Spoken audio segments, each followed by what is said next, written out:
Hello.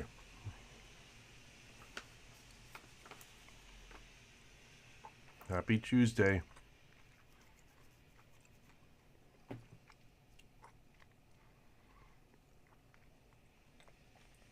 Welcome back. Welcome back, guys. Happy Tuesday. Sorry. Just having a very small bit to eat after a rest. I'm just on an antibiotic at the moment that is causing drowsiness. So yeah, I needed a little something to, a little sleep to. I can't wait to get back to normal, if there is such a thing. But when I was getting started up, there's a new Stream Elements live update. I think it's a plugin. I'm pretty sure there's a plugin. And it just kept on looping every time it restarted. It restarted OBS Studio, and then it was like, oh, hey, you need to download this latest update. And okay, cool. Download it. A short time later, you need to download this up. Every time I...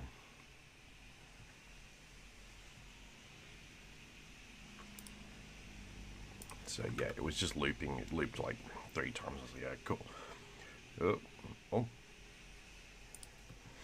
There we go. Thank you, moderator view. But all good. So I'm energized. I've installed SE Stream Elements live update twice, 2.5 times. Restarted OBS Studio 3 times or something like that. And we're here. So I hope you guys are alright. It's actually, it decided to turn up, rain decided to turn up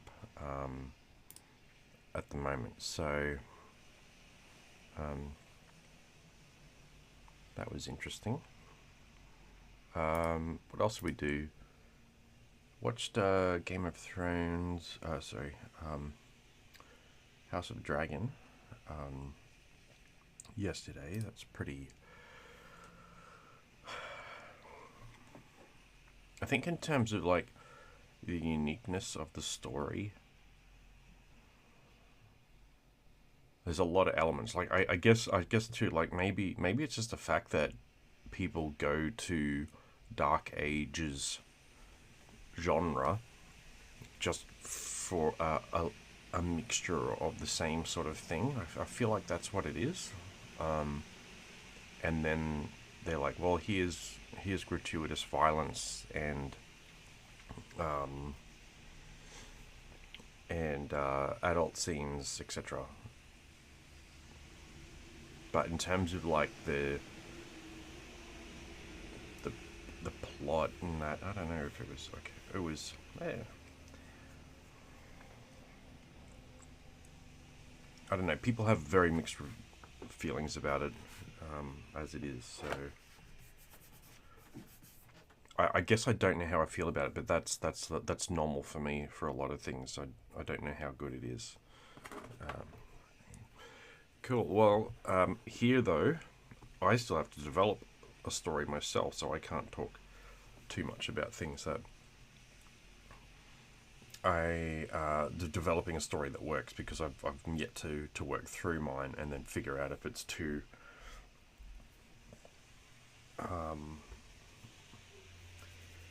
easy, too easy to digest. It's not challenging enough as well.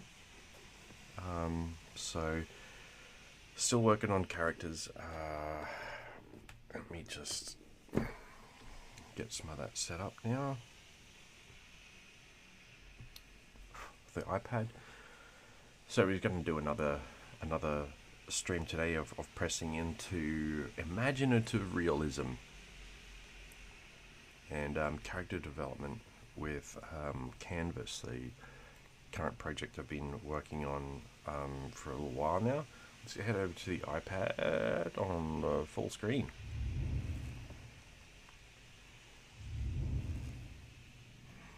right, so that was yesterday's sketch. It's an interesting feeling to it. As I said earlier,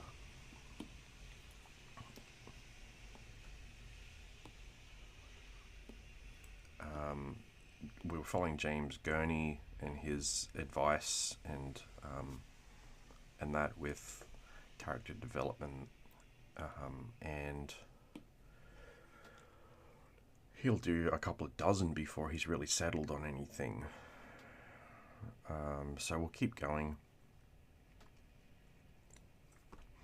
I was just going to sketch a thought down I had earlier on as well. So I had a rest, and I was like, okay, while I'm resting, I'll just start sort of thinking a bit about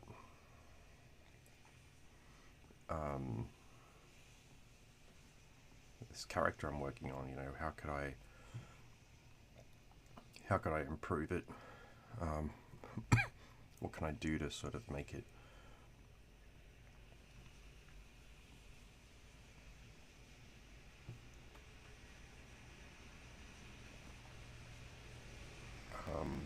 I don't know, something a little bit more substantial, a little bit more substance to it. So I just thought, oh, I've got an idea for a profile. I just want to see what this character might look like from the side.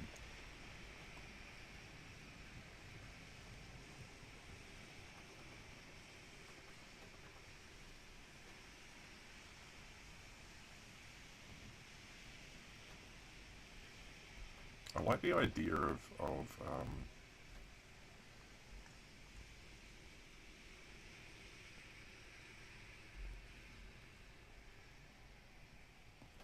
I like the idea of having that overhanging sort of brow.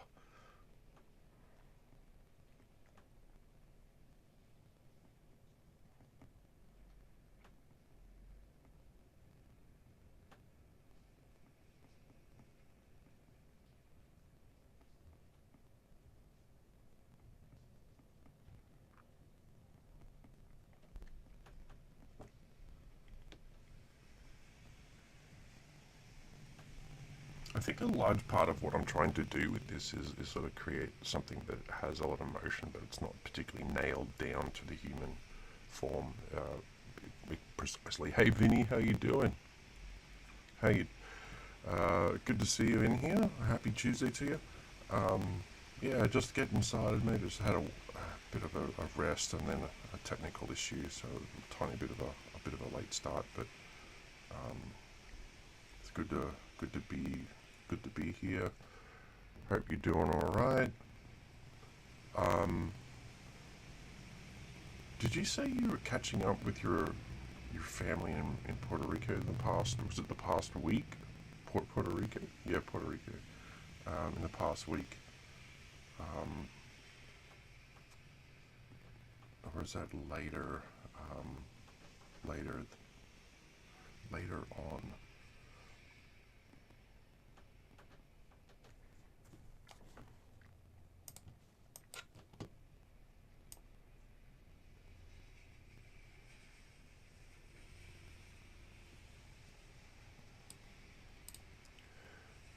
Home from the trip. There we go. Great time. But right now, not so much. Might have COVID. Waiting for your test to be ready. Ah, damn, man. I mean, COVID or flu or head cold or whatever. I'm sorry to hear it, man. It has been such an unpredictable thing. Like people, you know, in the same space have not picked it up from one another, and then people much further apart have been picking it up or seemingly hardly any. It's very unpredictable. But either way, I hope that the major effect, like the effect of it, isn't overwhelmingly difficult for you.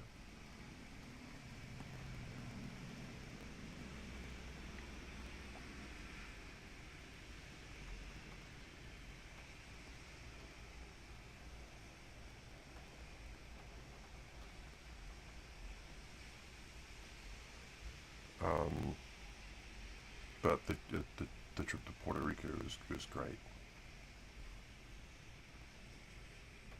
So that's good to hear. As a side.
Um, you were fine the whole time, and then you landed home suddenly nauseous, can barely breathe or move. Damn. Freezing chills and randomly hot with a fever. Just miserable. Damn. That is a heck of a mix there, brother.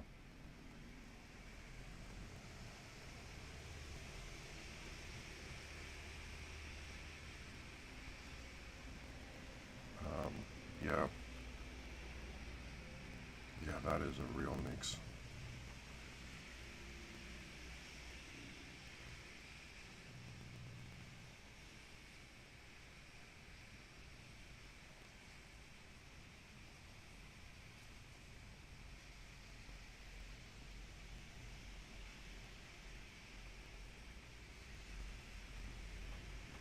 Hoping for your hoping for your recovery, full on some comfort soon.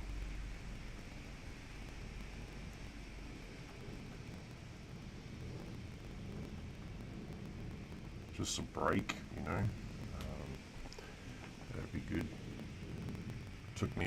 It took me, it was different for everything. For me, the fever, I didn't have some of the other things that people, I didn't have breathing issues um, or chills, but I did have,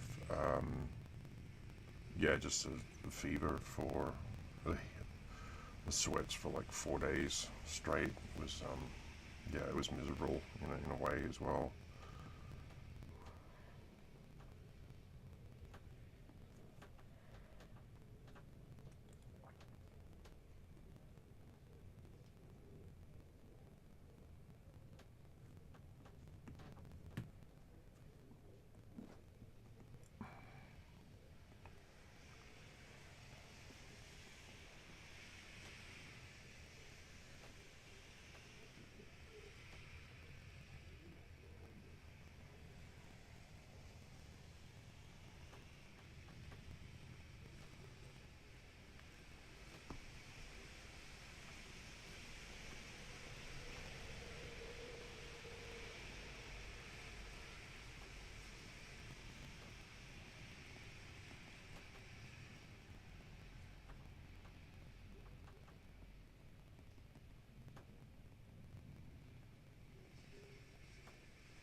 Good time to chill, to um, take take it easy, just focus on recovering, get some plenty of food.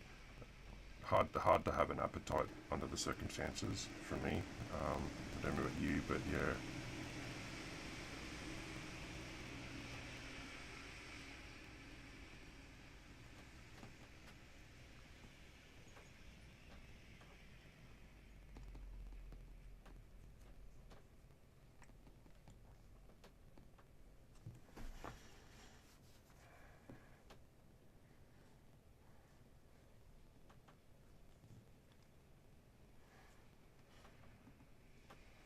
just listening to Interstellar.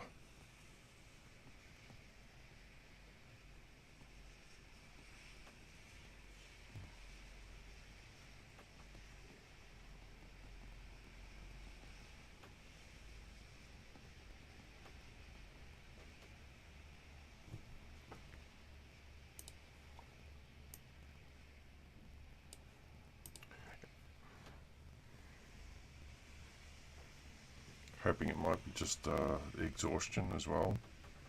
Yep. Yeah, I mean, there's other things that can sort of double down on the event.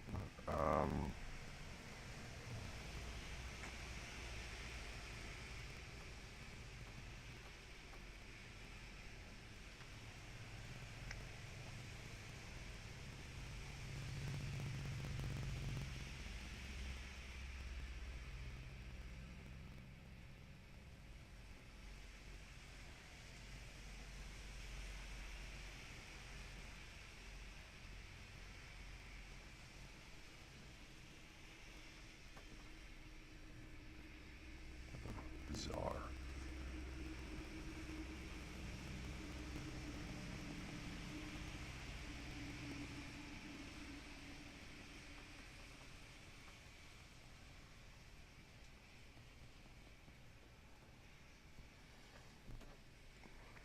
Alright, leave that there.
It might, oh, She-Hulk's out.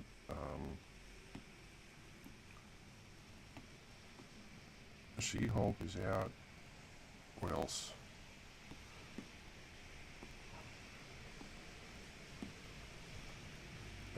Yeah, House of Dragons.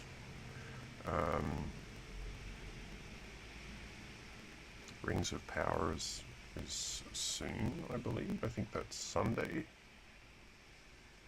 Starting, or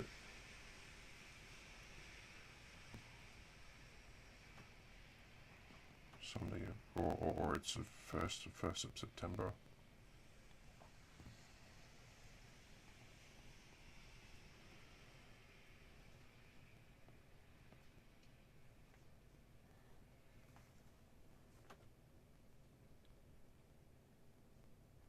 Haven't been able to catch her yet. Okay.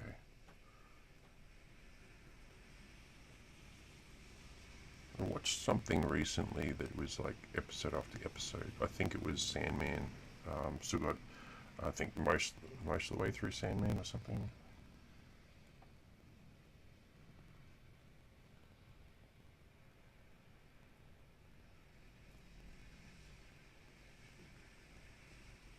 So it's good production, that's for sure.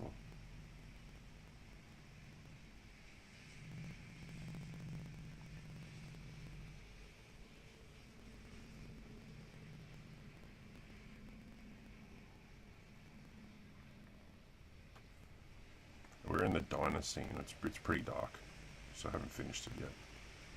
But it's pretty dark. It almost feels like a short film. This scene, because they just sort of localized most of the whole episode to just one location, one scene. It's quite extensive.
Oh, there's a vocal accompaniment in the background of that piece there. I've never heard that before. It sounded great, so smoothly integrated, so effective. I was like, what is that sound? That was very well put together, as you'd expect from the Zim.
Yeah, but Sandman's a pretty solid production.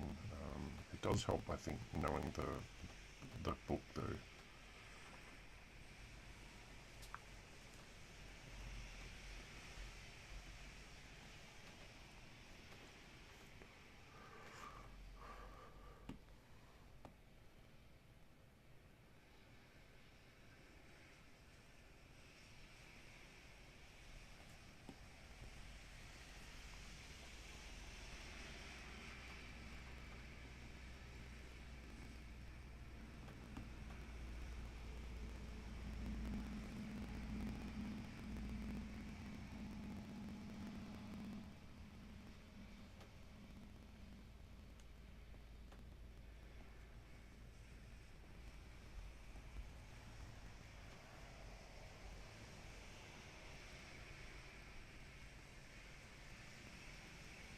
out of everything that's coming out, I'm probably mostly keen about Rings of Power, but I am a little, I guess, a little bit similar to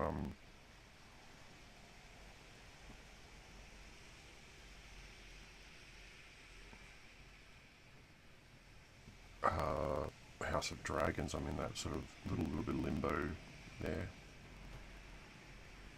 with what it like. I have it. Obviously, I can see enough about like what it actually is on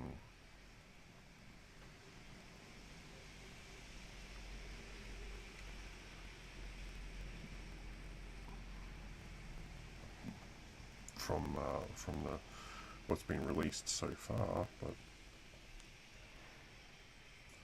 all the drama and the sentiment and the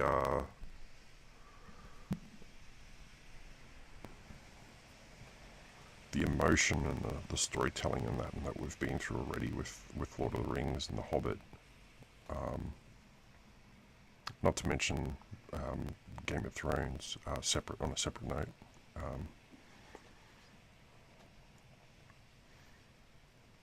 It's sort of like digging that up and to a degree and wanting us to sort of commit to that emotional sort of grounding again, which can be a bit drastic, I think, for people. You know, what am I? It's like having I guess a good relationship with something or someone, and then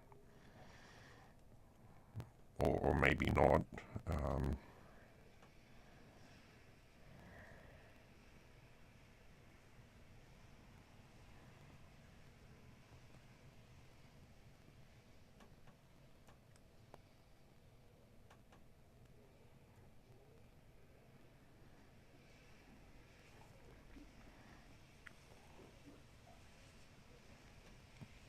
and then asking us to go back into that fold and sort of appreciate it.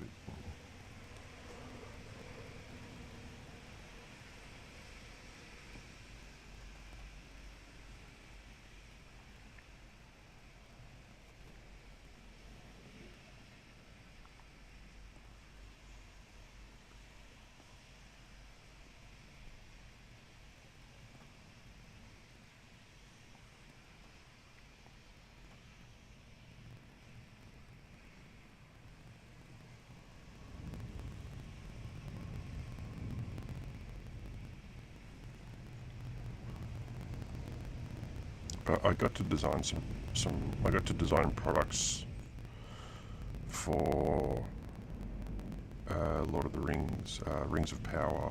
Um, so I'm keen for them to launch as well and see some fans appreciate some merchandise in our area. Just because the original series was such a long time ago, and our company didn't get to release a whole lot, I think, with that. So we're just waiting for that sort of stimulus to see, you know, how things sell regarding that. Um, it's probably not super core kind of stuff. It was a little core, a little fun, you know, not that sort of thing.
That guy's got a lot of character.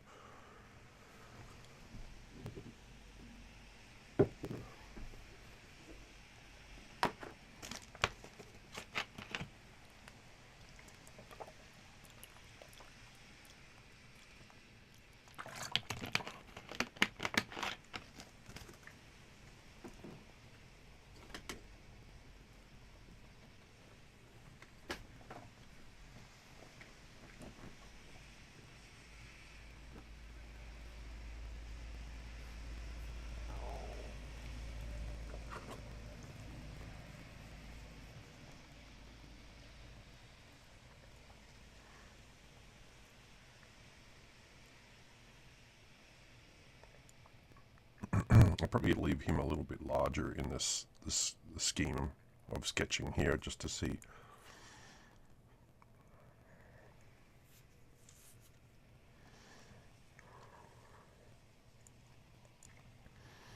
Just because that one feels a little bit more interesting.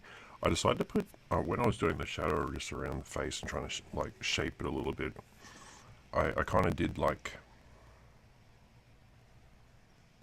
a bit of beard, and it started to feel a little bit more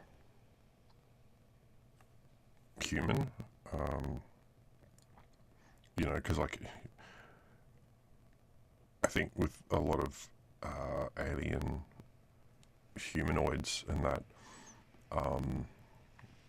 the whole idea of them being like super slick sort of characters with no hairless and all that, kind of puts them in another, like a more of another dimension. You know, like the same thing with fish and that. It's like the closer things are to fish, the further they are from humans. No derogatory offense to the people of Canvas. Hey Kaylee, happy Tuesday. Welcome in. How you doing? Good to see you. Anyone catch up with Doomfruit today? I like hanging out with Doomfruit. I think he's another a streamer and a person, not just a streamer but a personality, someone I'd like to hang out with in person and just draw along with. I think that would be an absolute pleasure. Getting ready for work. Yeah, awesome. Another Doomfruiter. Yeah, he's great.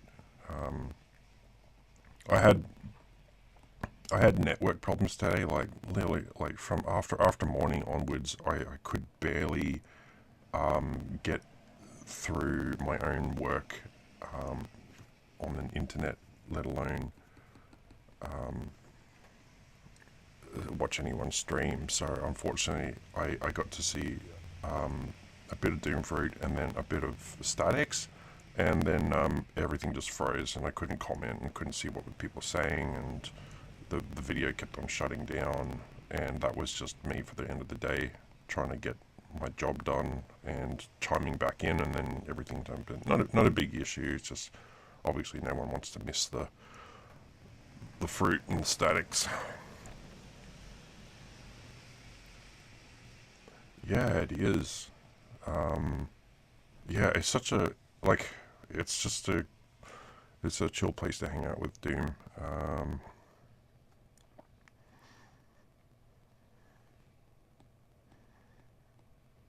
But he's very real, but at the same time, he also very supportive, and you know he listens, and you got a lot of artists on there, and people who are kind of trying to work through things.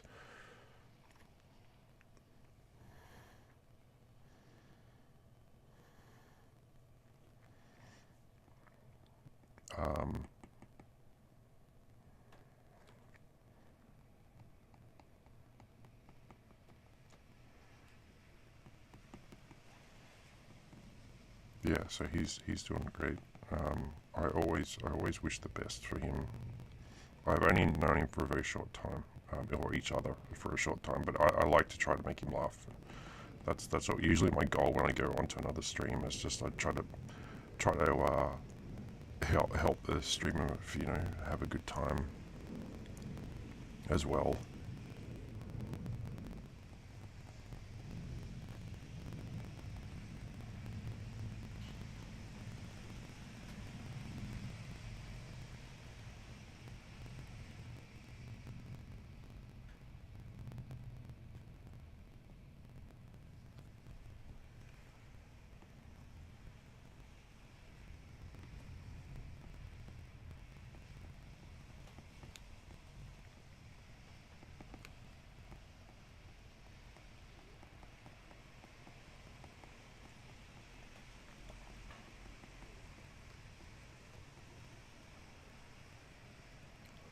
Good morning, Nasty. Welcome in.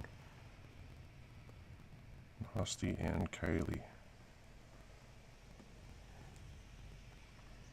How's it going today? Good start to the week. Nasty, did you ever tell me what you do for a living? No, you don't have to. It's a topic of interest of mine. Like, I'm willing to talk about it if you are, but if you don't want to, that's all cool.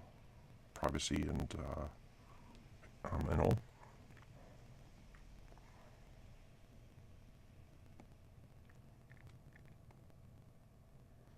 I kind of feel like I need to get down to the arcade as well. So, you know what I'm saying, guys. Just need to get down to the arcade. I need to get out. Just sit in a spot surrounded by. There's a threshold of noise. Like the arcade, it's different, but there's a threshold of noise. Once it goes over a certain density of various sources of information, it just becomes sort of like this symphony, like an orchestra of sound, and it's not pointed. It doesn't feel like it's targeting me. It just feels like it's like ethereally floating around me. And then I can just sort of zone in and focus on what I'm doing. Oh, ex-military. And very fortunate in a few other endeavors. Cool. Like it doesn't take a whole lot to fascinate me, but I am fascinated by your life now.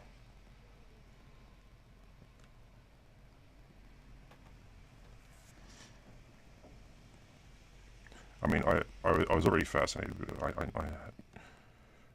to a degree, but I mean, you find out more about people and you just become more fascinated.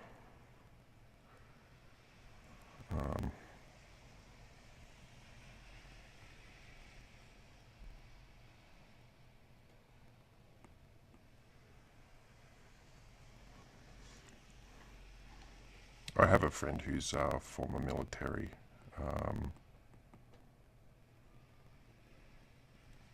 As well.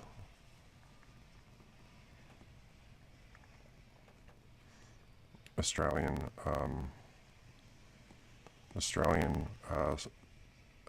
infantry and special ops.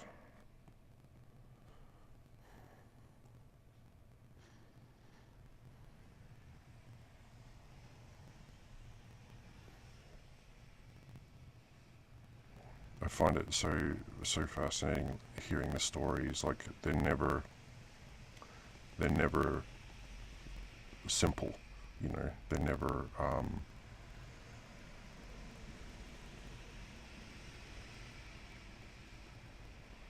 they get real quick. And I'd only heard one story from him a long time ago when he opened up, because he didn't tell anyone.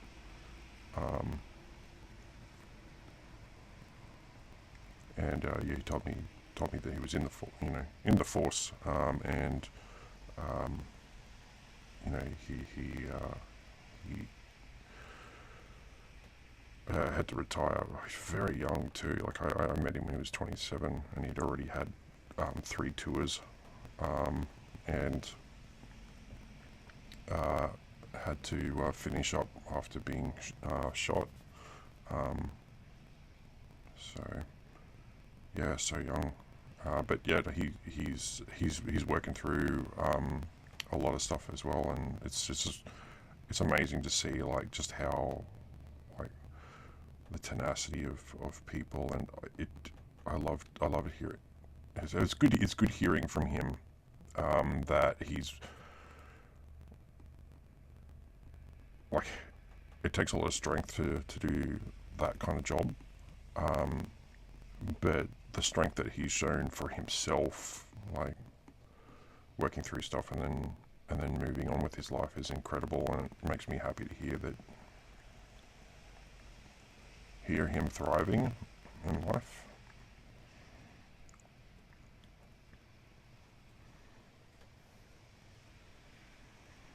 I've done the first round of the.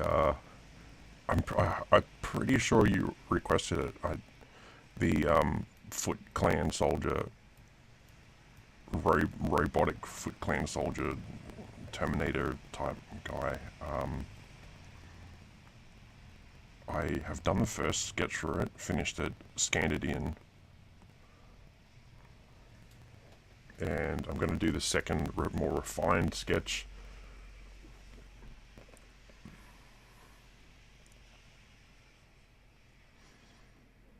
Got the scan here. I don't think the scan's anything special, but if it shows up, we can. Okay.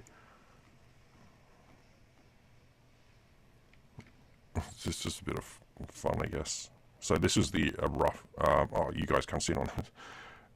I don't know if you guys can see it. Come on. Hang on.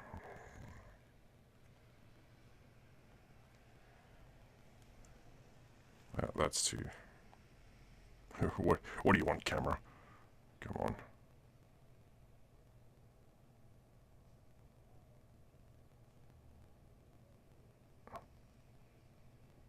Once it focuses in. Oh, it's a sneak peek anyway. Foot Clan soldier robot face. I think it's going to look better. It's going to look better once it gets a refinement. That one's going places, yeah. Yeah. It actually looks better on the screen, but anyway.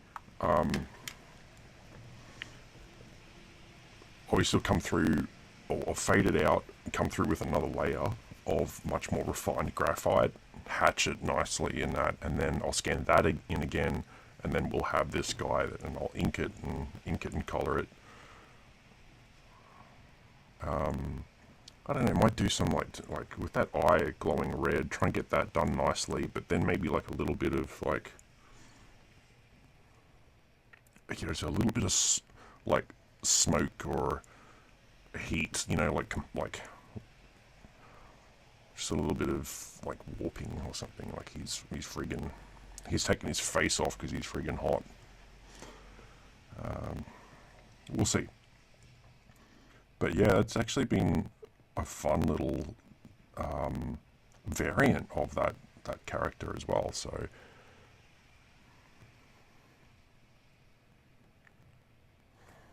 thanks for suggesting that. That was good.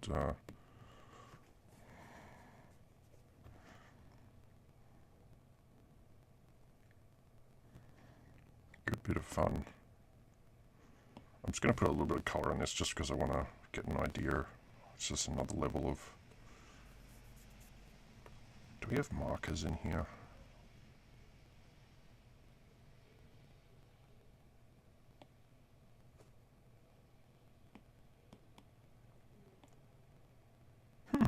I don't think we have markers. Holy dooly. Hey! Awesome. Thanks so much for the sub, and with your Prime as well. I had an Amazon trial, so... And the Bezos bucks. Oh, awesome. Thanks so much. I only recently figured out, learned what that kind of was. Yeah, really cool. Thanks so much for supporting, my friend. And you've got an Amazon. Oh, you had an Amazon trial. You might not have it anymore. It's gonna say, yeah, got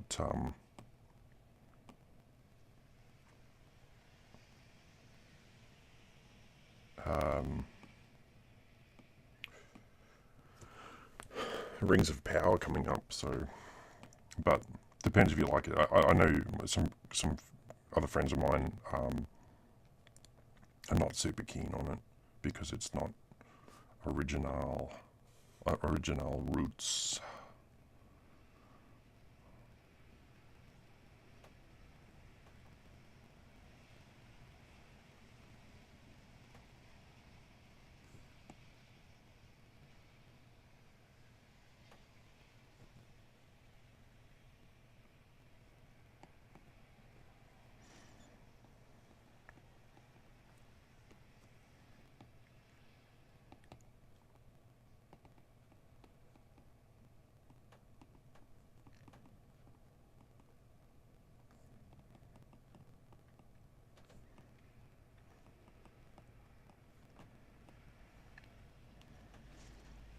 Oh, 4K is frozen again. Sorry, guys. I'm going to restart 4K.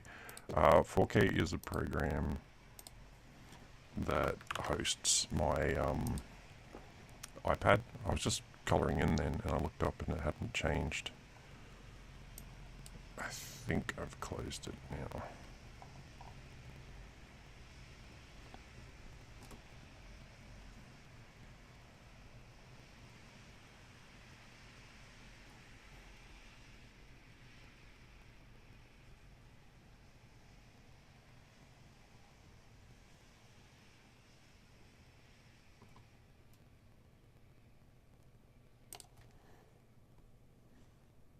Restarting.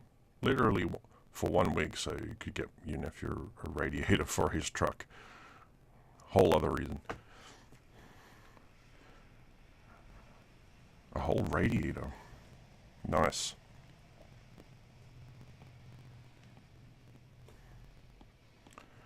Building something.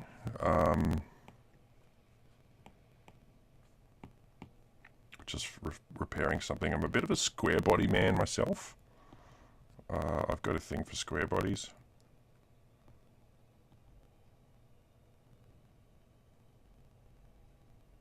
More of a Chevy guy, I think. But, you know, I can appreciate vehicles in general, but I think I'm more of a Chevy guy.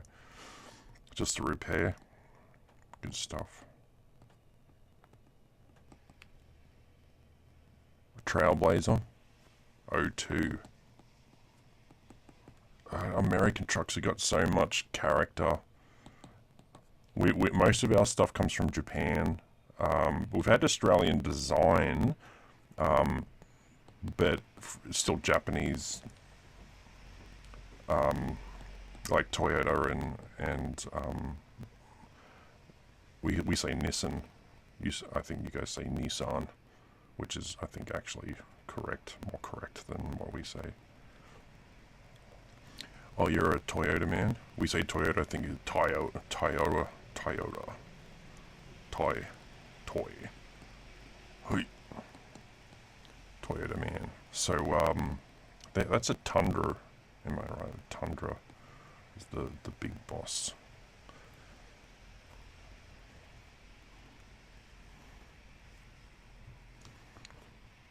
I mean, they're one of the world's. I think Toyota is second to. It's been number one for the longest time ever until Tesla came through, which is a really odd situation, to be honest.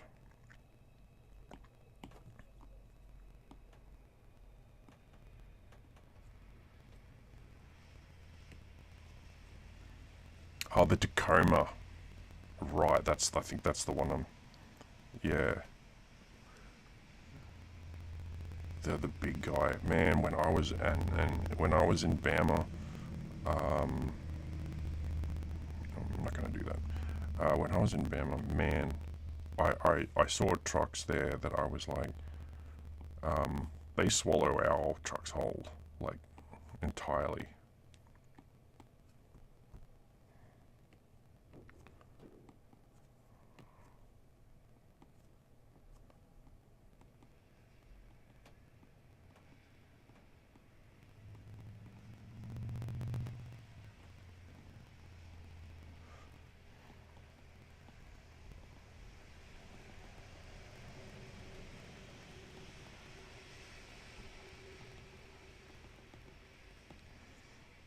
monsters. Like, we've got big off-road stuff here, but they fit inside.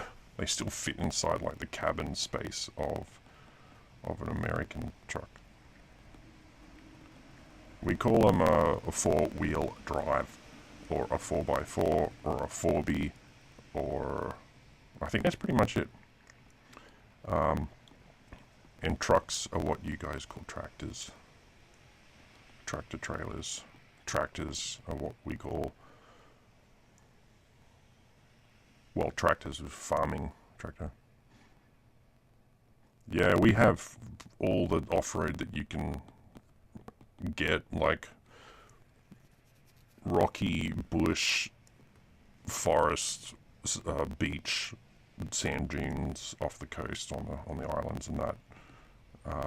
There's a variety for that. So if there's heaps of guys around here that are into it. I was kind of interested in it a while back because I got out this one weekend in particular that was we just drove down the coast and got with some kayaks, and then went from the mainland out to an island, across a small channel to an island, and that was really good fun. Screen link has crashed again.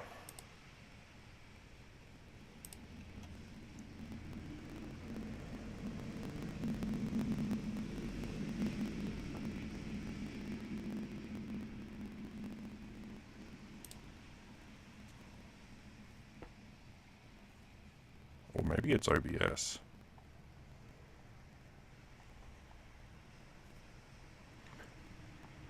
You like ATVs?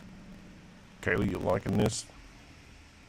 This is going somewhere. I feel like there's something here. I don't know if it's... I think we might need to explore it a little bit more. Maybe... I think I need to age him down as well.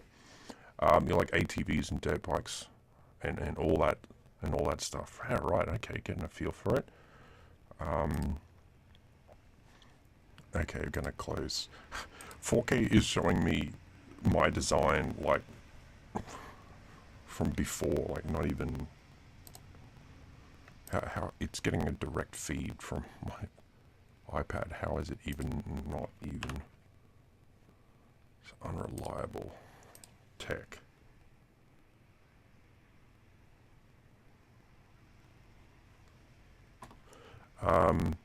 Yeah, we took some kayaks across from the mainland to an island, the coast. So I think it's about an hour and a bit or something, kayaking across.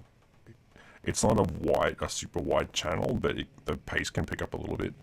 And so we took that on Saturday morning. I think we took that on a first thing Saturday morning,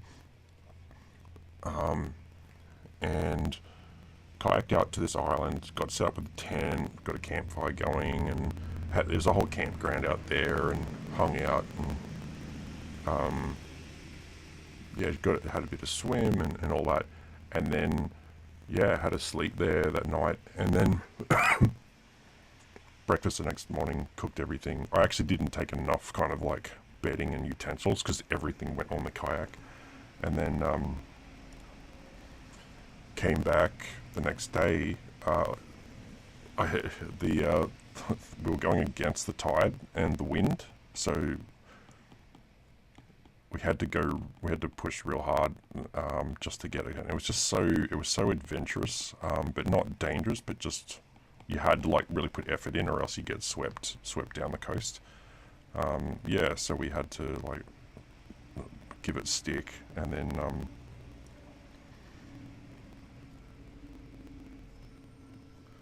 and it was so good. I was just like loving it. I got water, I just water all over the face, and digging in, and got back to the car, put everything up, drove back home, and had a sleep. By Sunday afternoon, got up, and I just felt like super relaxed, and so I felt like I'd been like away, you know, like really got away. And I'm not really a getaway guy now, but I just remember that being a really good experience. So, and I was really into motorcycles and that as well. I had a community motorcycle workshop for a short while.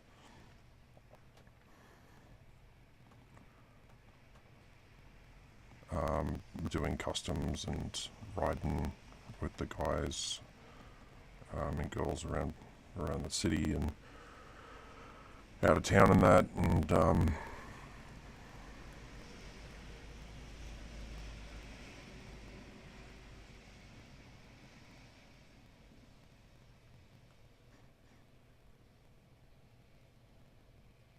yeah, I was really keen to put I like my VMX a little bit, the vintage motocross, so like an 80s, big old 80s enduro dirt bike. Very sort of, my dad had one when I was a kid, and he used to come home and he used to sit on. Mum used to put me up on the back, like on the seat, and used to hold on, and have my feet up like between my dad and I, because the exhaust was right down there, and I was like, oh, it's so hot. And then he would just sort of like putter, you know, like around the backyard, for a little bit after he got home, and yeah, just fell in love with motorcycles for a bit. But yeah, I didn't really get into them until my mid-20s.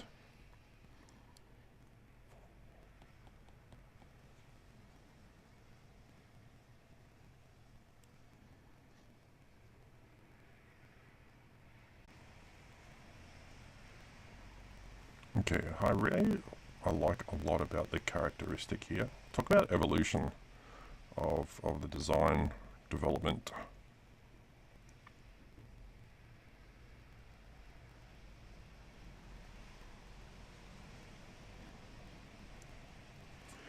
Um, your old man was a Harley rider.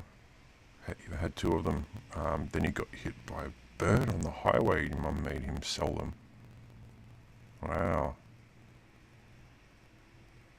Yeah. Um, yeah, that's the thing with motorcycling. Hey, it's just I can't recommend it to anyone because I don't want to be I don't want to be the guy that encouraged somebody to do something that could potentially end them, full stop. Um,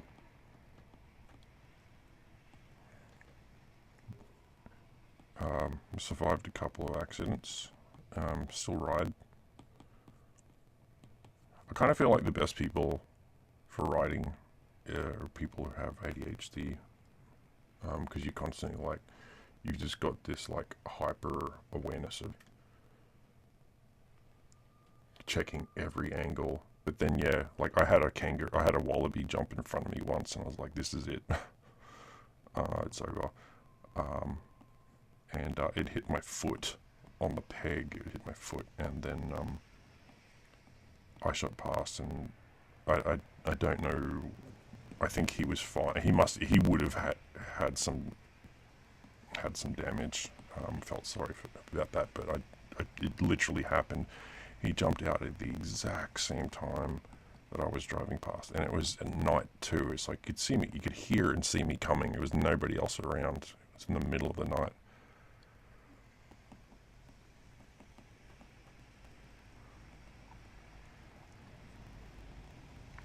It makes you check your protocols for safety as well, like how much stuff you're wearing and if you're really prepared for a trip.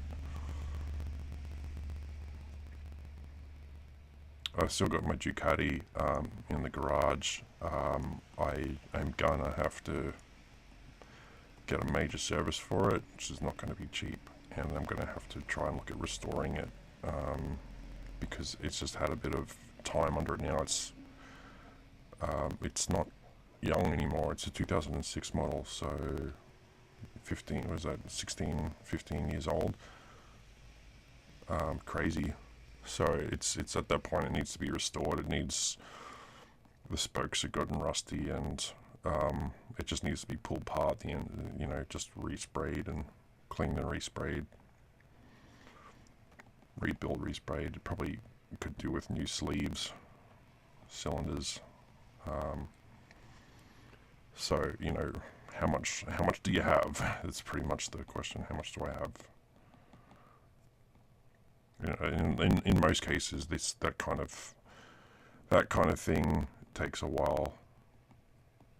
There are those like American resto TV shows where the guy is just like, here's my baby, and yeah, it's just had some miles and had some weather and had some misfortune, just with life and all the rest, and need someone to help it out, and you know they just end up paying 50 grand or whatever to have it fully restored, whatever they have to pay for it.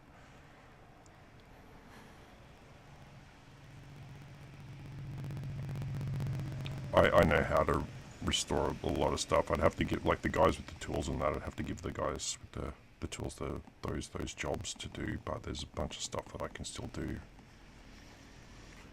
Dismantling and prepping and all that.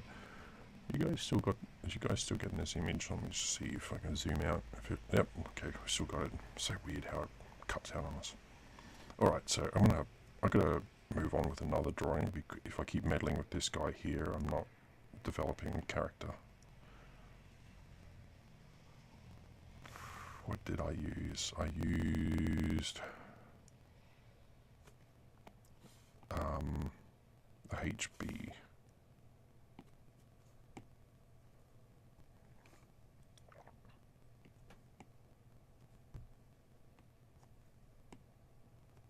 Okay, and what have we got set up for this? 6B. Yep, cool. Alright.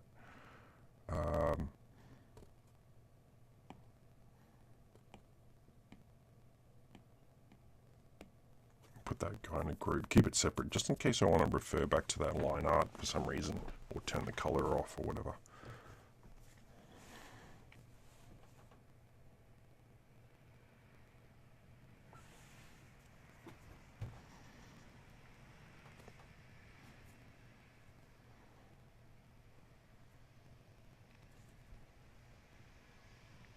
If I ever got a Harley, it would probably be a Springer,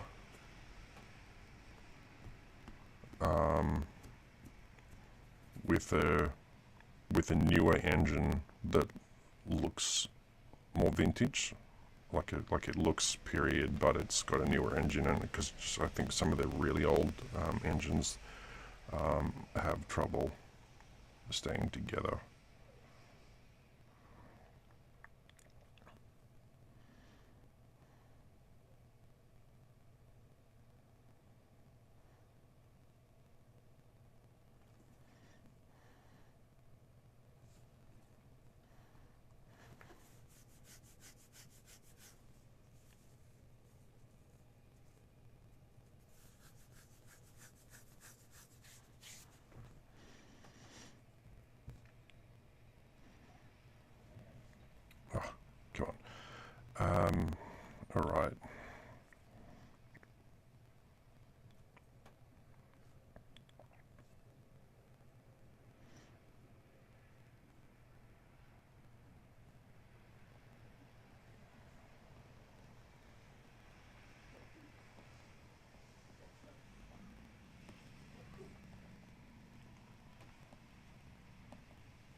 Chin, mouth, nose, eyes, brow, forehead.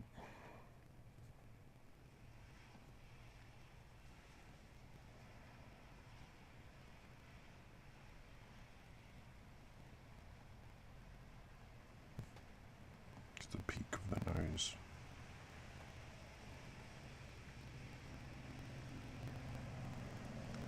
Eyebrow.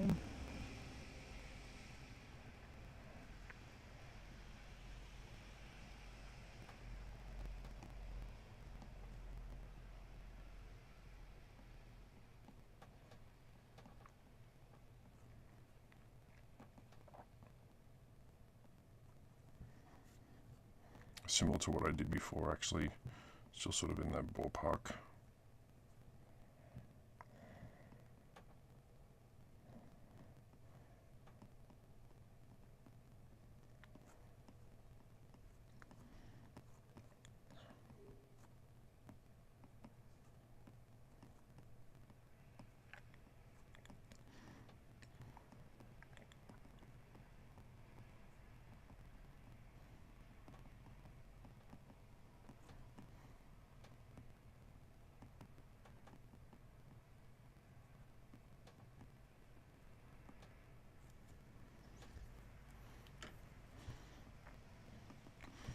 I forget the name of the VMX I was really interested in. I think I got a real thing for the Kawasaki Enduro. Just that green, just like I get all like Hulk happy when I see that green Yamaha Enduro with that blue seat and just like the oversized plastic fenders and the bark busters on them.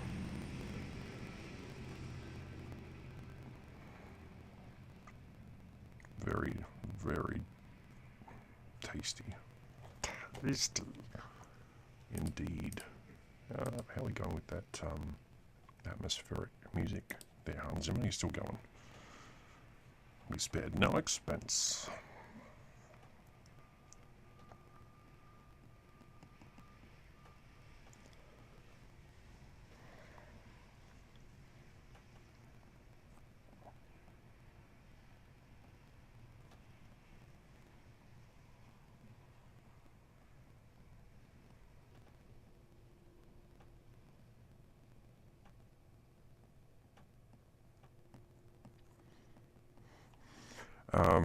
But I also like the Honda.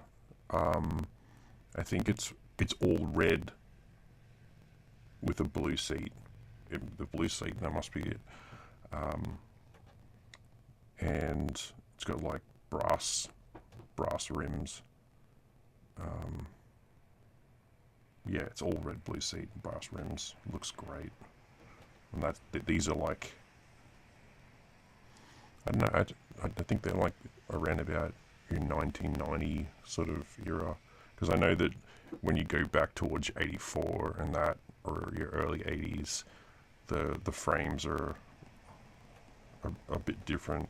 More, I think, late 80s, late 80s, they started to get into alloy frames.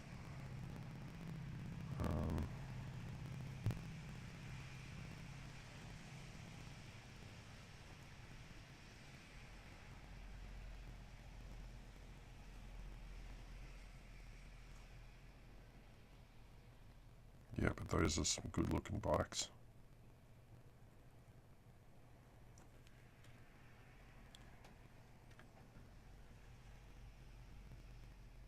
See if I can find one.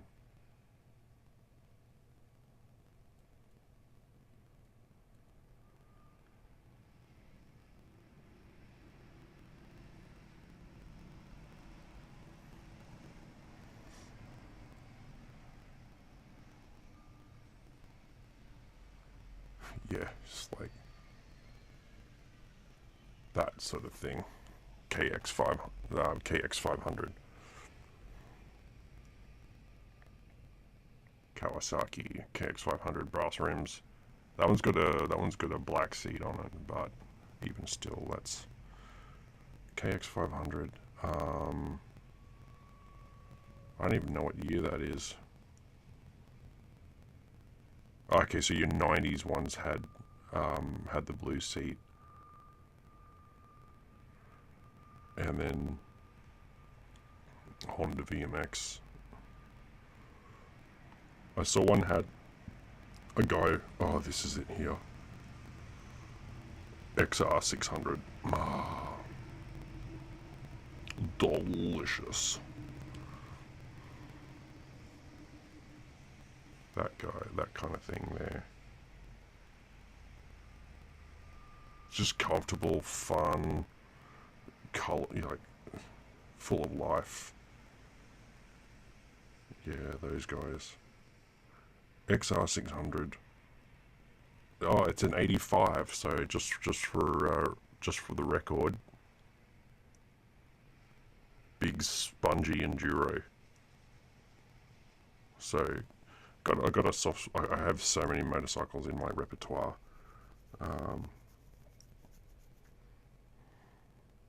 Yeah, there's a big black engine with those shaved heat fins. The metal comes through, and oh yeah.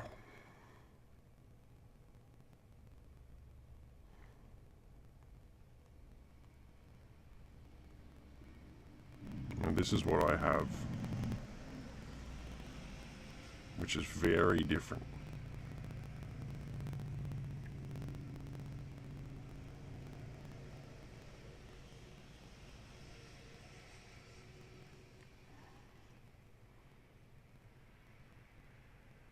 Very different, but that's what I have. Exactly the same one. It's got a seat hidden under the tail, and I have similar but different exhaust, all black, custom made exhausts. But yeah, it's a really nice bike. It's a really nice ride. It's long, like it's only you have to the handlebars are a long way over as well, so it's only really suited to 6 foot, at least 6 foot, even for me, like 6'1". It's a little bit of a stretch, but yeah, I had that for I don't know now, like 9 years or something already, far out. Maybe not that long.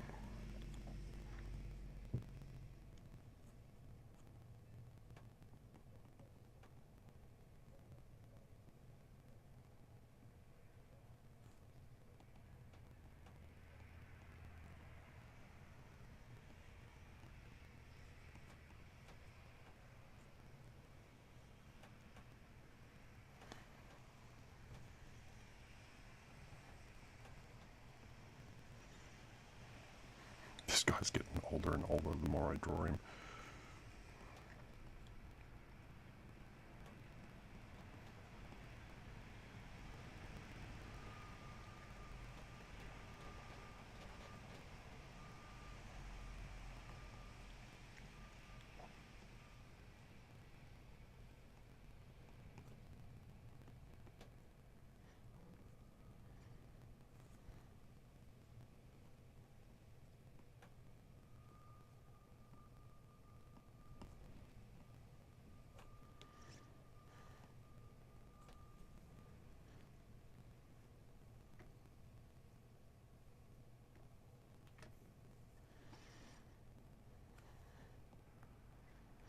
I wanted to.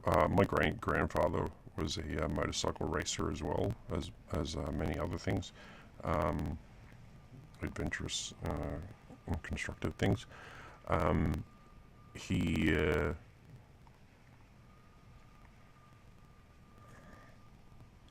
he had a BSA, and was speculated that it might have been a 500. It was modified for racing, like speedway kind of stuff. I think so. Pretty impressive. Like, no, because he would have had to. He would have got a hold of one, and then he would have modified it a lot, which is like taking a. In any case, these days, it's like taking um, a road bike and then just chopping it up and then just ditching all the bits and pieces you don't that are going to slow you down, you know. Which,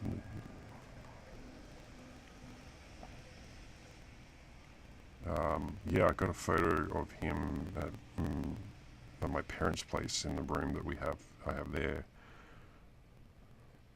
Um,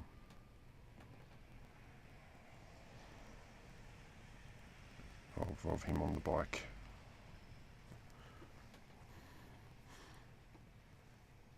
And I was really keen to do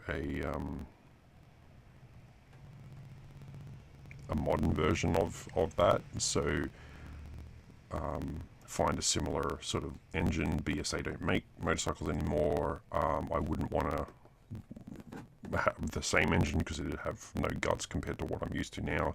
But finding it, I don't know, maybe like a Triumph or a Norton, you know,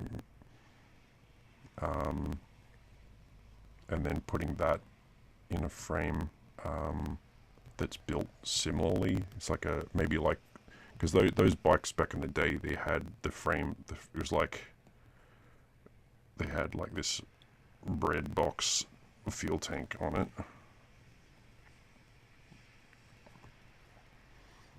And then the headstock up here down to the front wheel. And they had a frame that went just to the engine here. I think that came in later. A lot of other frames were like a cradle, and then some would run under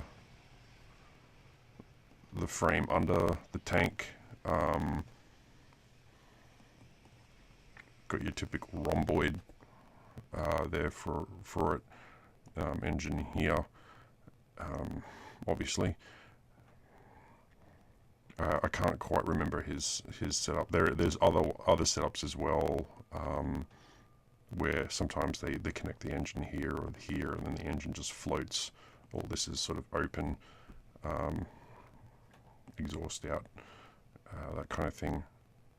So I wanted to do something like that, but just oversized frame because it's a lot simpler, and maybe run it. I wanted to have that sort of vintage look, but using modern construction and that. So I guess eventually at some point I'll build that once I can. I know how to weld and shape and that as well. I just haven't done it in a while. I like welding, actually.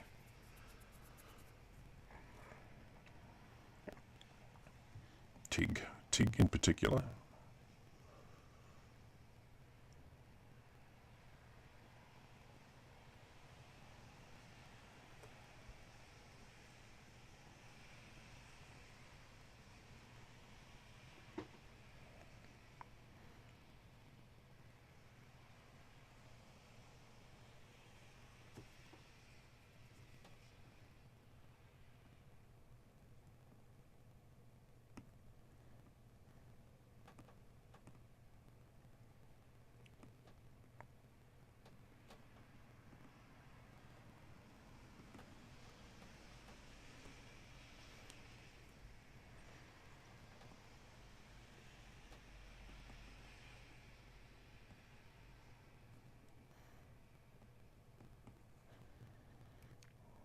And at one stage I was interested in getting a Land Rover, classic Land Rover, but they're pretty old now, and having a VMX enduro dirt bike hooked up to the back of it, like this, seen some guys who have like they have the bikes like perpendicular to the back of the car, and then they put it on a little rack that gets lifted up and locked onto the back, and then they can go basically take the off-road, the full drive or whatever around, and then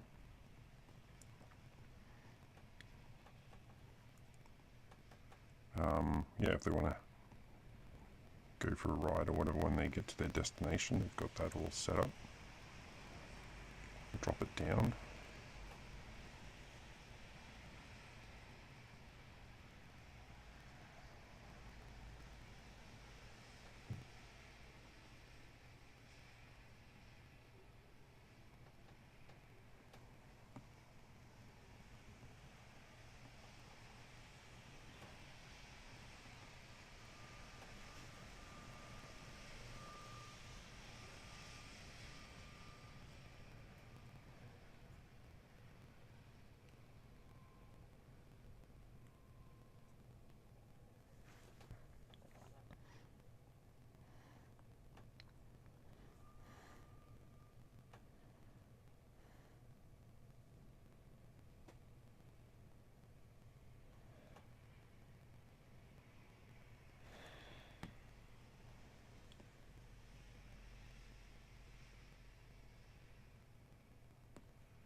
It's really, really expensive to get a hold of a American car now here. Like, like I said, I had a 73 Camaro. kind of miss it. Um, but yeah, if you want like a truck or whatever,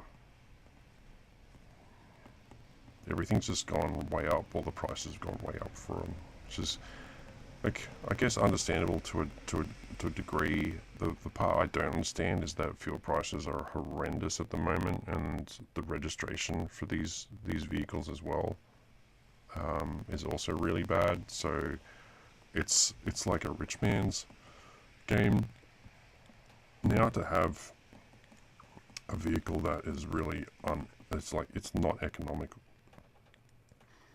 It's not economical. It's not a square body, the V8 in it, 454 stroke to 454 is not economic. It's not cheap to maintain.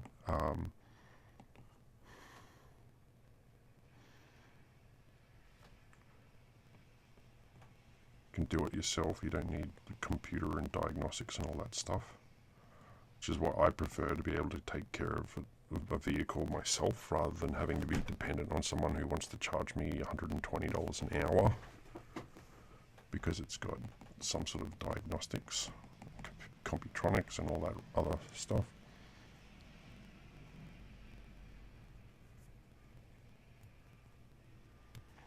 Yeah, it I don't understand it. But I mean, people putting things for sale for a high price doesn't mean they're sold, but the prices that people are putting on it are mind-blowing. I'm the same. I think I would like a new car because I just want something that works. I've got a car that's actually not that old. I've got a 2011 Honda Civic, which is economic, right? Just getting around, gets into the city, gets out. It's tidy. It's mechanically really good, but the problem with, I don't know, man, it's just it just wants to die, and it's mind blowing because we had a Mirage, which I think is a Cyborg or something, Mitsubishi Cyborg or whatever in the US, all like 99 thing, and it lasted 17 years and it was still going fine. You know, the only issue it had, it didn't have air conditioning, which is just horrible in this part of the world.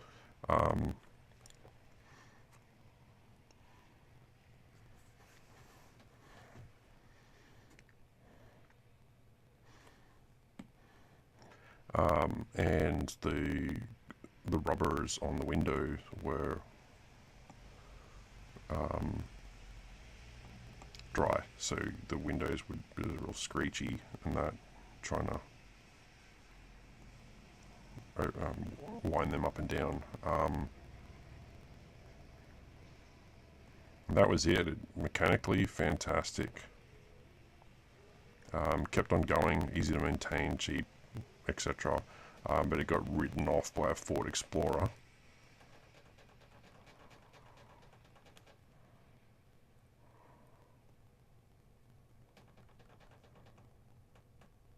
By a guy who just didn't want to stop. He wasn't prepared to stop for anyone in rush hour traffic, so he didn't, and he destroyed the car. This is really unfortunate.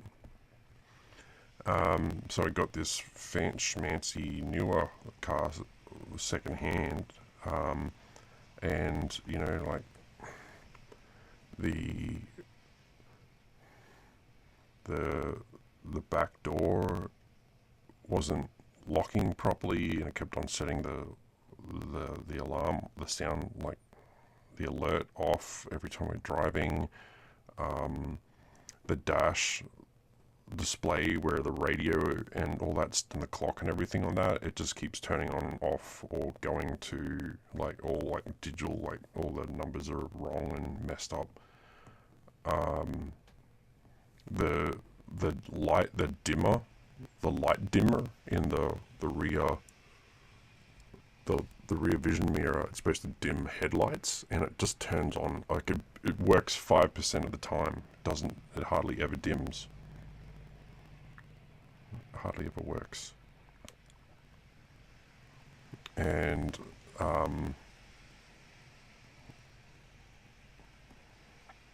every time I get it serviced, it costs me like $80 just for the wiper blades. And they have to get replaced every time for some reason. The air conditioning stopped working. It just turns off. Just stops mid use, and it's got something to do with the control board or something in the computer. Something to do with like the temperature. When it gets to a certain temperature,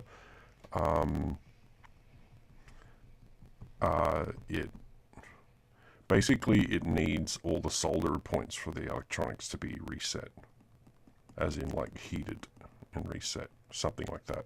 It's ridiculous. And like to pull a whole dash out and then go through the whole computer and all the control, everything, and reset all the solder points is just like, I can't do it. And it's going to cost an absolute fortune to get anyone else to do it.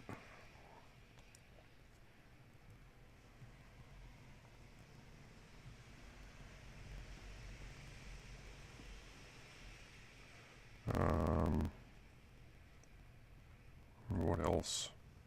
It's just got a whole bunch of stuff that's just dying on it, and it's only done in miles. It's done about 70 to 80,000 miles, so not much in compared to the time that we've had it as well, because we travel mostly quite locally. Yeah, and I've had a car for 17 years and no problems. I had a car for a handful of years, a whole bunch of problems, and it's newer, and it's got all the bells and whistles. And it's like a $36,000 car that I got for a third of the price secondhand. But it just wants to die. So bizarre. Like I wondered why people who are like, oh yeah, got to get rid of this car, and it's like 7 years younger than my other car. And I'm like, why? It's like, yeah, it's getting old. And like, what are you talking about? My car is like 10 years older than yours, and it's fine. What's with you guys and your new cars wearing out? And it's like, got a new, like a newer car, and it's just, yeah, there's that one, lemon, just completely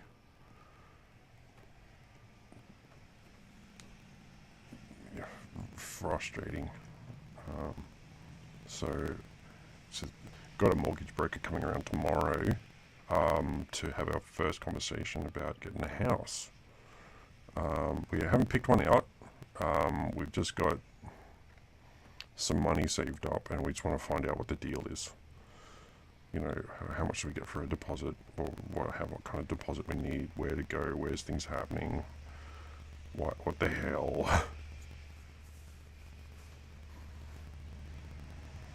Many people don't have preventative maintenance. Yeah. When we got it, it was at 60,000, I think. So it was pretty young, and I had it serviced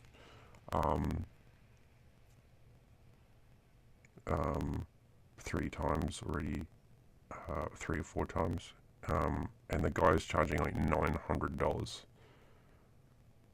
for a service. So when I did auto mechanics, it was like $60 an hour, and I didn't get $60 an hour. I got 25 or 30, and the rest went to the business overheads. These guys are getting $200 an hour to be an auto mechanic.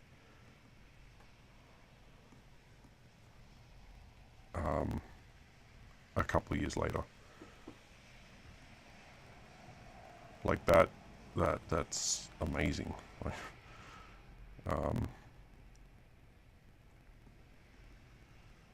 I think part of it too is the fact that not a lot of new businesses are being started in that space, and so there's like, oh, we'll just charge more. But it appears that the world doesn't slow down. Like, people keep on buying cars that need a lot of, like, new cars that can only be maintained by someone who's got proper electronics and all the rest. So I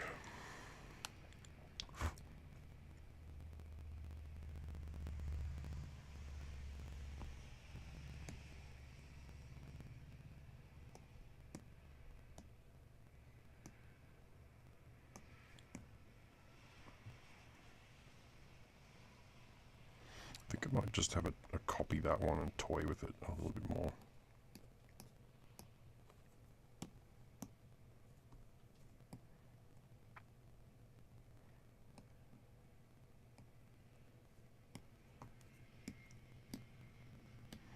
It's only a front view. The side view I'm not happy with.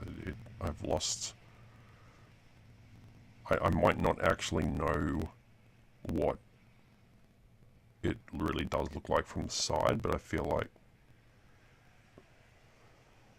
yeah, it's not right at the moment, and I think this is why James Gurney does a sculpture, just to get a real idea of this. I think I'm going to have to do that. I'm going to have to learn how to sculpt. I would certainly have more preventative maintenance on a vehicle if I could do it myself. There's a lot I can do. Like, I can change all sorts of stuff. I can change tires, change the brakes, oil, other liquids. I could change a drive shaft if I wanted to. Bearings, wheel bearings, brake fluid, wiper, or a whole lot of consumables. I've pulled engine mounts, flywheels. Like, I've done so many things on a car to try to maintain it, or fix stuff in the past. I hate working on cars that aren't a project as such, like where you don't need it to be up and running. Cars that you need to be up and running by the end of the day is really stressful, and it's so physically demanding as well, because you're crammed in a really tight space with no air, and it's hard to get to. Everything cuts your body. But I do like working on cars, but not like that for those reasons.